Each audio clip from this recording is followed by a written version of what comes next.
12. Artamantua. El cielo lloraba luz. Masacre inició su camino a través de la sección medio derrumbada de los muros del túnel y se arrastró sobre la curvada y suave superficie exterior del nido burbuja.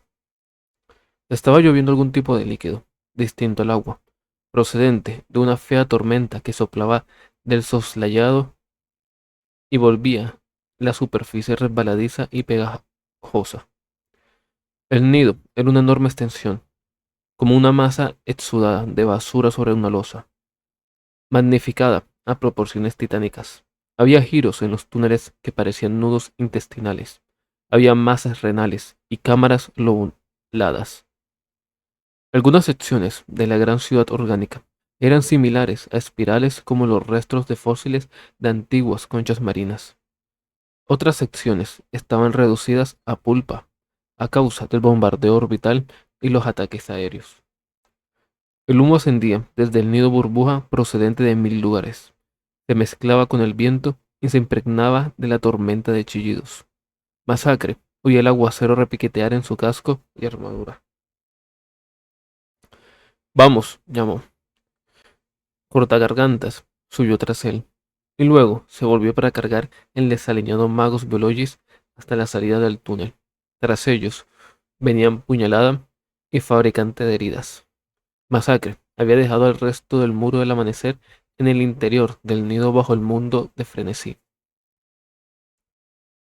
La orden expresa del señor del capítulo había sido la de llevar a Laurentis al punto de contacto. Bueno, 4 de ellos podrían hacer eso. No tenía ningún sentido retirar toda una compañía. Habían avisado a Lancium a través del bots sobre esta decisión, pero no habían recibido respuesta. Algo estaba interrumpiendo el bots y las imágenes. Interferencias. Era como el monumento Caroda de nuevo. Allí habían estado sordos y ciegos. Y aún así habían triunfado. Los magos biologis miraban a su alrededor parpadeando la luz del día. La lluvia le corría por la cara y tenía la túnica pegada al cuerpo. ¿Qué es eso?, preguntó apuntando al cielo. No tenemos tiempo para hacer turismo, le espetó Fabricante de Heridas. Fabricante de Heridas era un sargento, un buen hombre. En el último tramo del túnel había llegado hasta uno de los trenes de suministro automatizados enviados para ayudar. Las formas guerreras cromos habían destrozado, dejándolo irreconocible. Los servidores habían sido asesinados, pero Fabricante de Heridas y Puñalada habían logrado expulsar al enemigo y recuperar algunos cargadores para sus bolters. Los clasificó y repartió. No, mira, dijo Laurentis. Masacre tomó los 4 cargadores que le entregaba Fabricante de Heridas y se volvió para mirar donde señalaba el Magus Biologis. Había una luz en el cielo. Era una luz amplia y difusa, escapando de la cobertura de las feas nubes, pero había un pequeño y malicioso carbón encendido en el corazón de la misma, pequeño y rojo, como un fragmento de brasa de una estrella. Eso es una nave muerta, dijo sin rodeos cortagargantas. Masacre oyó maldecir a Fabricante de Heridas. Había estado demasiado predispuesto para desestimar el comentario del mago Biologis, pero pudo ver que Cortagargantas tenía razón. Podían ver, todos podían ver que tenía razón. Todos habían visto morir una nave desde el planeta. Era algo desgarrador. ¿Cuándo, en el nombre del trono, obtuvieron estas sabandijas armas orbitales?, preguntó Fabricante de Heridas. ¿Cuándo obtuvieron la capacidad de luchar nave contra nave? No sabemos con precisión cómo viajan los cromos a través del espacio, dijo Laurentiis. Se presupone que emplean alguna forma de vaina o dispersión mediante semillas a través de la fluctuación de la diformidad, pero una migración a gran escala, de tal magnitud que explique la densidad de la población que hay aquí, nunca se ha descrito o se ha detenido constancia de ello. No creemos que posean lo que nosotros consideramos naves o flota. No hay embarcaciones en absoluto, pero... Se quedó en silencio. 4 visores lo fulminaron con la mirada, mientras la lluvia oscurecía por los bordes de sus picudas mandíbulas. Yo solamente lo digo, añadió Laurentiis. No sé cómo los cromos han podido derribar una de nuestras naves. Tal vez sea una desafortunada coincidencia, un accidente. Las coincidencias no existen, protestó Puñalada. Cortagagantas comenzó a decir algo sobre accidentes y a difamar sobre la capacidad de la flota. Bueno, lo cierto es que algo ha pasado, dijo Masacre, cortándoles. Eso es una nave muerta, y una de las grandes. El Magos tiene razón. Si los cromos no podían golpearla, eso nos deja un accidente, una coincidencia. Y la coincidencia significa... ¿Qué? Preguntó Laurentis. Que hay alguien más, dijo Masacre. Una ráfaga de ruido llenó el aire. Fuera, en el apestoso aire, fue como el retumbar de un cuerno de guerra. El rebuzno de una voz demoníaca. El aire pareció estremecerse. Los 4 puños imperiales hicieron una mueca cuando atravesó los sistemas de bots de sus cascos y agredió sus oídos. Laurentis sintió un cosquilleo en su piel. Los pelos de su brazo se erizaron a pesar de la lluvia estática. Ozono, alrededor de las distantes y rotas torres en el corazón del nido burbuja. Las cadenas de rayos parpadeaban y crepitaban en un tono amarillo enfermizo. 2 ráfagas de ruido más la siguieron. Laurentis sintió bajo ellos la verdadera estructura del nido burbuja resonando con tono triste.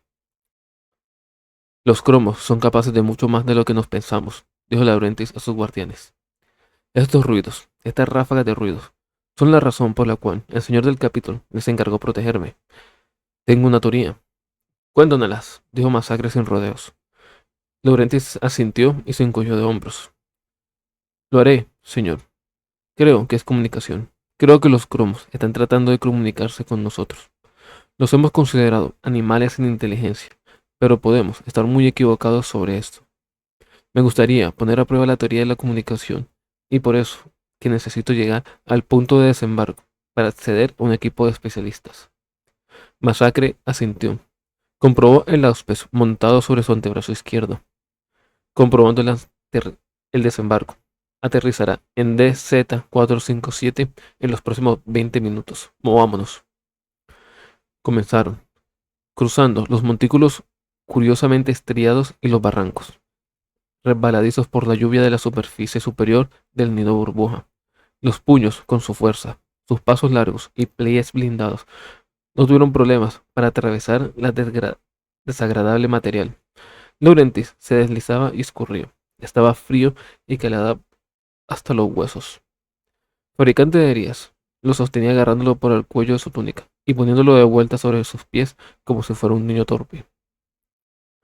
El asunto de la comunicación, dijo Laurentis sin aliento y luchando para mantener el ritmo. Es decir, lo que estaba diciendo era que si los cromos son capaces de comunicarse, son capaces de expresarse, entonces pueden ser capaces de hacer muchas cosas más. Podrían viajar claramente entre mundos y sistemas estelares en forma en que no podemos ni imaginar. Quizás puedan derribar naves. Tal vez tienen potentes armas para las peleas en el espacio. Naves propias, después de todo, dijo Masacre. Quizás. Si son capaces de comunicarse, dijo Masacre, deteniéndose un momento para mirar al mago Biologis. Si pruebas tu teoría, ¿sí? ¿Qué es lo que tratas de decir? Laurentis se detuvo. Lo primero que pensé, capitán, es que podrían estar tratando de negociar la rendición. Era entonces cuando parecía que estaban a nuestra merced, cuando su nido parecía que iba a caer bajo el asalto. Y ahora me pregunto si tal vez no sea una advertencia, un grito de desafío, un reto. Ahora me pregunto si no podrían estar demandando nuestra rendición.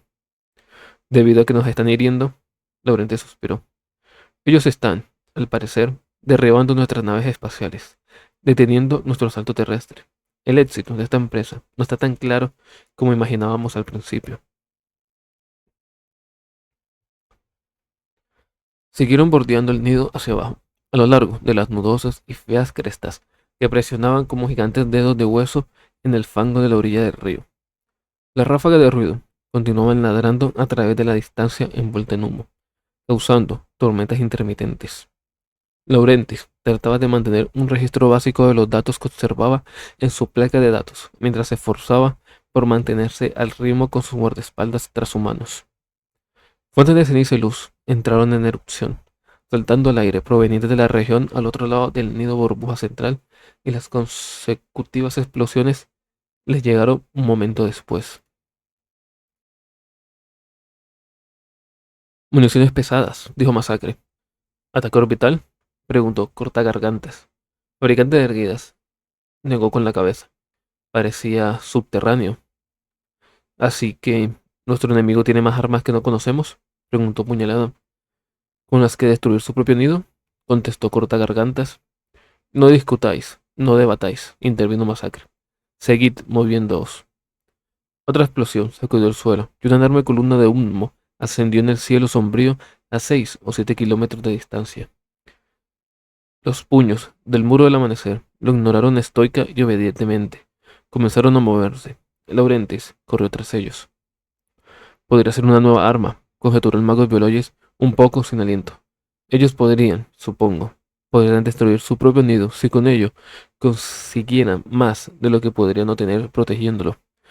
Podría ser un intento destinado a crear confusión y desorden, al llevarse por delante a tantos de nosotros como les fuera posible.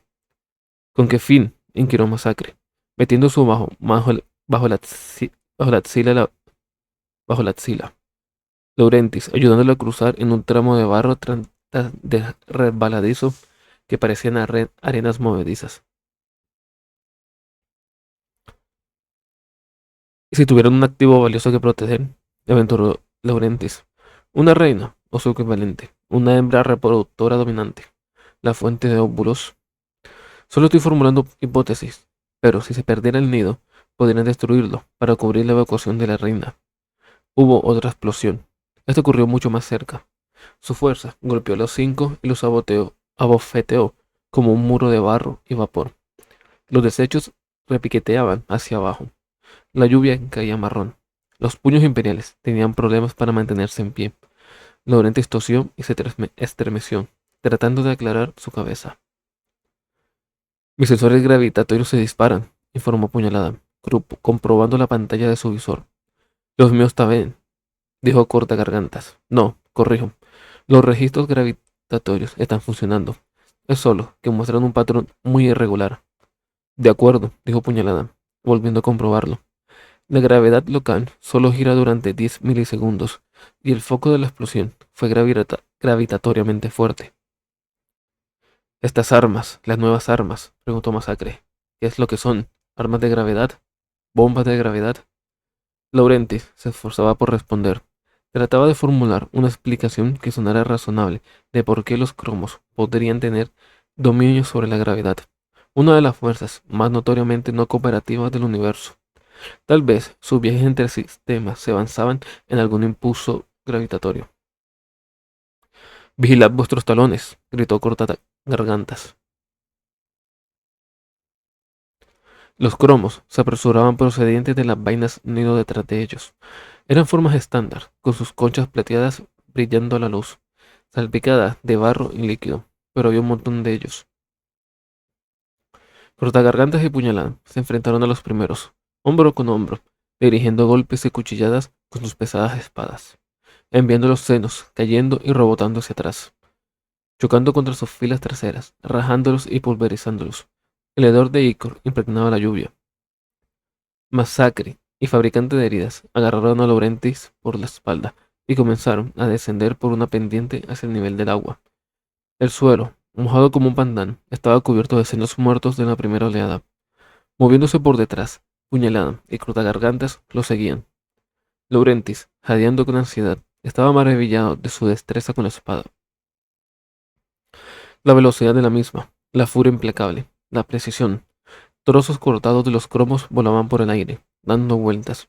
El licor chorreaba las filas de los asaltantes senos, tropezaban y trepaban sobre los cuerpos de sus muertos.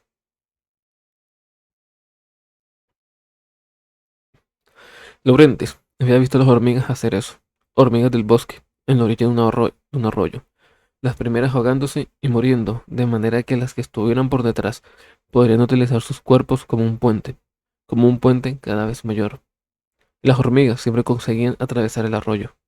Las hormigas no lloraban a sus muertos, los usaban. Otro ala de cromo se dirigía hacia ellos a lo largo de la orilla por su derecha, chasqueando y haciendo sonar su tec-tec-tec que hacían con sus piezas bucales. Masacre, situado a la derecha, volvió a reunirse con ellos, desenvainando su espada. Ninguno de los marines espaciales había recurrido a los vólteres, conservaban los suministros de municiones.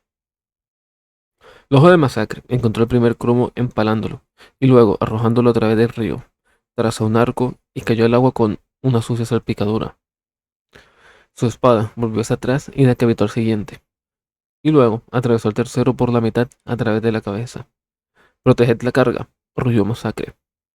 Laurentis se encogió en las marismas.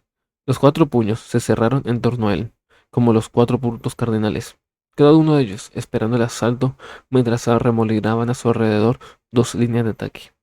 Había tanto icor pulverizado en el aire que la lluvia sabía a él. Todos ellos estaban goteándolo. Los cromos se lanzaron contra la defensa de 4 puntos, encontrando solo la muerte y el desmembramiento como recompensa por sus esfuerzos. No hay nada. Laurentes recordó el mejor dicho, tan mortal como un puño imperial defendiendo su puesto. Laurentes se preguntó cuánta vigilancia había dedicado a los señores de los capítulos y otras mentes superiores del ejército imperial, incluso el amado y exaltado emperador cuando concibió las legiones astartes, formulando sus mentes y cuerpos. Cuánta investigación había dedicado a la historia natural, el comportamiento cooperativo de los animales e insectos, a sus esfuerzos desinteresados y casi mecánicos. El individuo nunca fue importante, solo el efecto grupal. Una mirada rápida a la placa de datos del Macrobiologist o una enciclopedia revelaría 1000 ejemplos en la naturaleza de la cooperación desinteresada, estrategias post-lógicas y el aseguramiento de la supervivencia. Un enorme y acorazado escarabajo podría fácilmente matar una pequeña y solitaria hormiga, pero las hormigas siempre acababan cruzando el arroyo.